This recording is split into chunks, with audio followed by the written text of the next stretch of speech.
Good, happy Sunday morning. It is Sunday, September 4th, 2022. I'm Riley King, and welcome to this Sunday morning edition of the Riley King Newscast, right here on the Riley King Network. We have a lot of news to get to this Sunday morning, so let's get started right now. First up, motorcycle driver and passenger die in Bedford crash. Let's take a listen to that video from WMUR News 9.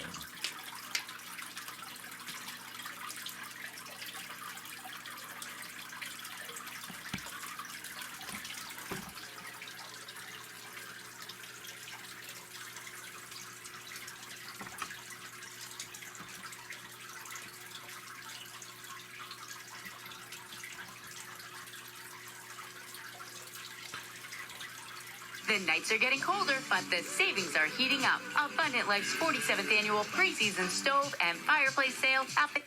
Troy, it's just devastating. That street was closed off for several hours, and tonight police are still out there investigating. The crash happened around 4:30 at South River Road near Commerce Park North. Crews responding to the scene found 3 people, a damaged car, and a damaged motorcycle. Police say the motorcycle operator was pronounced dead at the scene.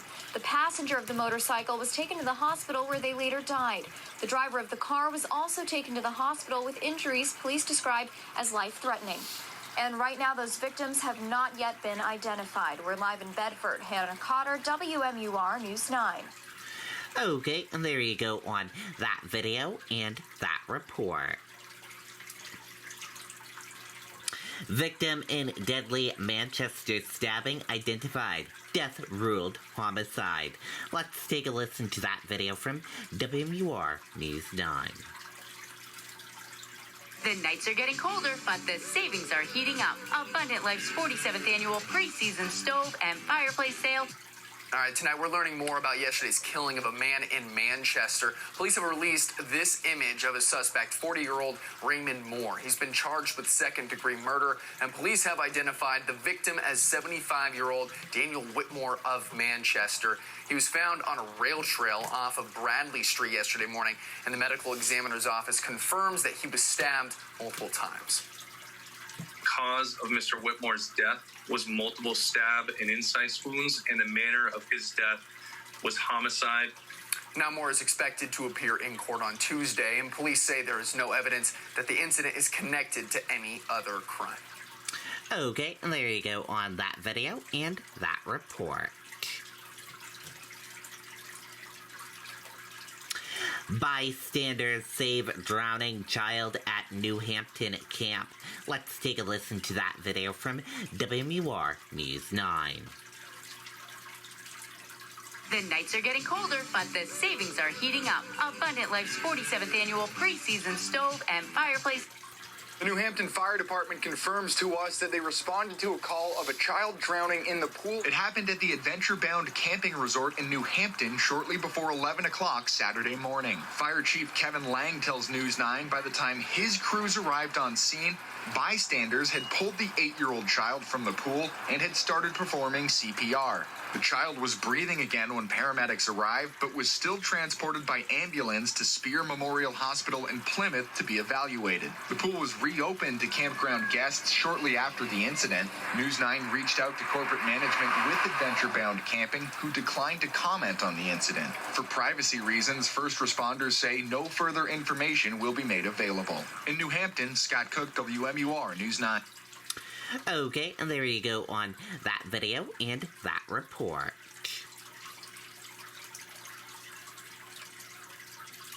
Three families displaced after Berlin apartment fire. Let's take a listen to that video from WMUR News 9. Whoa, sorry, you probably didn't catch all that. Well, as you can see, Fidium is Tonight, 3 families are forced out of their homes after an apartment fire in Berlin this afternoon. Fire crews were called on the scene of Madison Drive a little after 4. Now, departments from Gorham and Milan came to help as well. Now, people inside had already evacuated by the time they arrived. Nobody was hurt, and the Red Cross is assisting those families whose home was left uninhabitable. Fire officials are working to learn more.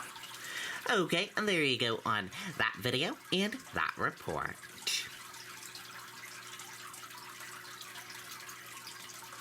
Community College System of New Hampshire receives grant to grow apprenticeship program. Let's take a listen to that video from WMUR News 9.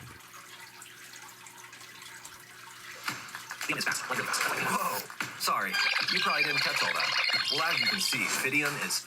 Future is now, and it starts with getting young people a path to good jobs. We are beyond thrilled to have received the Apprenticeship Building America grant. This grant is worth $5.8 million and will extend Apprenticeship New Hampshire and better what they call registered apprenticeship. That combines on-the-job training with related technical instruction. With almost $6 million, Apprenticeship New Hampshire wants to develop 4 hubs that align with certain colleges, which means more opportunities for more students. It's going to allow us to expand our work and really create a sustainable infrastructure. Right now, we're in even more of a challenging time than we ever have been. Kate Amrell is with the New Hampshire Auto Dealers Association. They've been the sponsor for Apprenticeship New Hampshire for 2 years now because they love what they do. So being able to have grants that support tool purchases or even just anything that they need to get to the job or be who they need to be when they're on the job.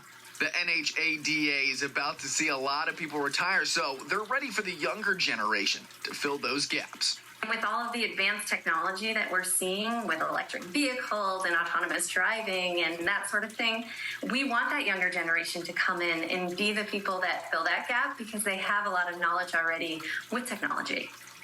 And Apprenticeship New Hampshire is a part of the Community College System of New Hampshire, which is the only organization in the state to get this funding. Okay, and there you go on that video and that report.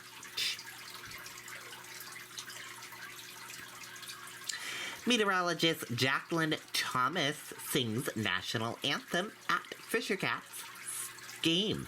Let's take a listen to that video from WMUR News 9. Whoa, sorry, you probably didn't catch all that. Well, as you can see, Fidium is fast.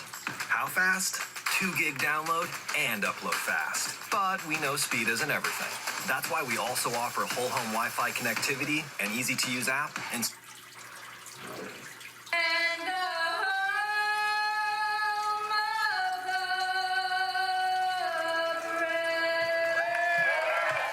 Yes. All right. You know that Jacqueline Thomas is a very talented meteorologist, but did you know that she's also a really talented singer? That was just her crushing the national anthem ahead of today's Fisher Cats game, and it was fantastic. Aside from her scientific ability, Jackie also has a musical background. Now, Jackie, are we going to sing the forecast together as we end the show? Oh, my goodness. Well, thank you. It was such an honor to be able to do that this evening. That was and awesome. Great weather for a ball game, which worked out well in my favor. That's true. Yeah, it really did.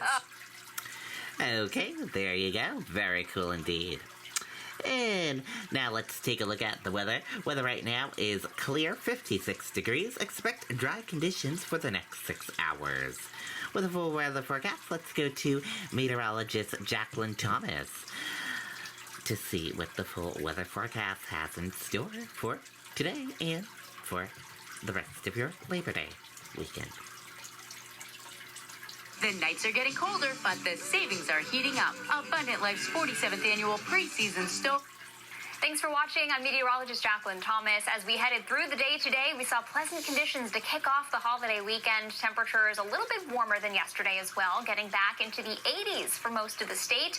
But as we head through the next couple of days, changes are on the way. High pressure that's been in control for us to start the weekend will slide away as a cold front off to our north and west moves in, and that'll trigger the chance for a couple of showers or thunderstorms as we head towards Sunday afternoon and evening, ahead of some steadier rain possible for Monday. Tonight, though, we'll stay quiet. Lows generally fall back into the 50s overnight, so not as cool of an overnight period.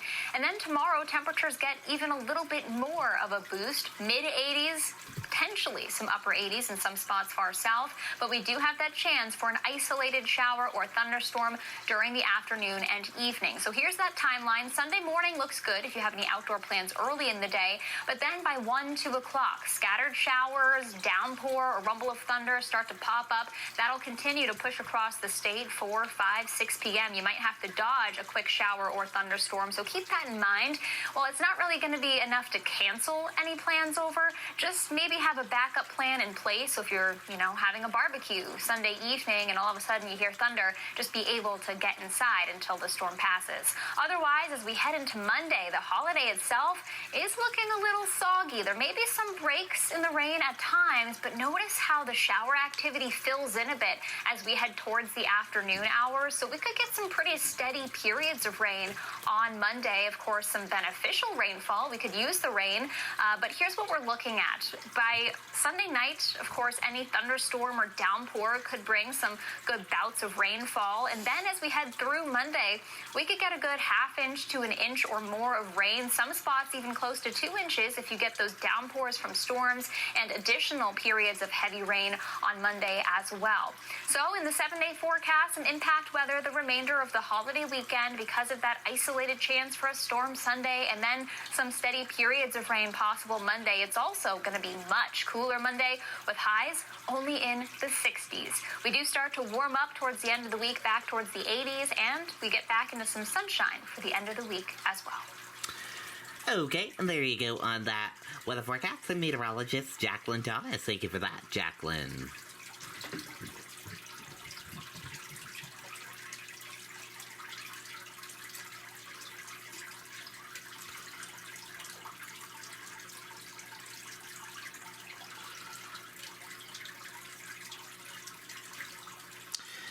Disappointment over Artemis launch scrubbed. Let's take a listen to that video from WPTV Florida News. Google Pixel 6a. Dura hasta 72 horas con Extreme Battery Saver. Así que tú podrías necesitar una recarga antes que él. Google Pixel 6a por $449. Now, this is the second time within the week that NASA has had to scrub a launch due to technical problems. The first was on Monday. Both times, WPTV anchor Michael Williams was on hand to cover what we hoped would be a historic event. He has more now on today's disappointment. This was the scene across the Space Coast this Labor Day weekend. Tens of thousands of people gathering, hoping for a chance to see Artemis 1 launch. But for the second time in a week, it was not to be. Disappointment, but also acceptance that it's an enormous technical challenge to get this huge rocket ship off the pad. Some will come back to watch, others say they've run out of chances. If you could fuel rocket ships with excitement, Artemis 1 had plenty to start the day. A scrub for the day. Danny Baker came from Alabama. We're 0 for 2, hoping the next round make it. And like the air being let out of a balloon, the big crowds deflated as the morning wore on. A liquid hydrogen leak in the fueling system of the most powerful rocket system ever built by NASA could not be fixed. After being unable to resolve a hydrogen leak. Fueling problems scrubbed the first launch attempt Monday. Scrub number 2 late Saturday morning is sending the O'Rear family back to Tennessee. We've got things we've got to do first of the week, so we're going to head on back. Disappointed. We're big fans. We come down for a lot of launches. Katie and Reggie Hess came all the way from Jupiter. No, not that one. The city in Palm Beach County. For the second time in a week, Today is Reggie's birthday. This was my party, 500,000, and Nobody's saying, though. yeah, nobody's saying. We're going to have one big birthday candle and now no launch. Yeah, no candle. Would have been a blast, huh? Yeah. Promised to be back. The attraction and uncrewed Artemis test mission that NASA believes will put America on track to send astronauts back to the moon in a few years' time, including the first woman and person of color. The whole project is super exciting, and it's the first steps of man getting back into the whole space mode, which we've been out of kind of for a while. So inspiring. I mean, it's just to see what man can achieve. It moves me to tears. So, patience, perspective, perseverance for NASA engineers and for the tens of thousands who came out hoping to watch Artemis 1 launch and now waiting to see when they might get that chance again. Reporting from Titusville, I'm Michael Williams. Okay, there you go on that video and that report.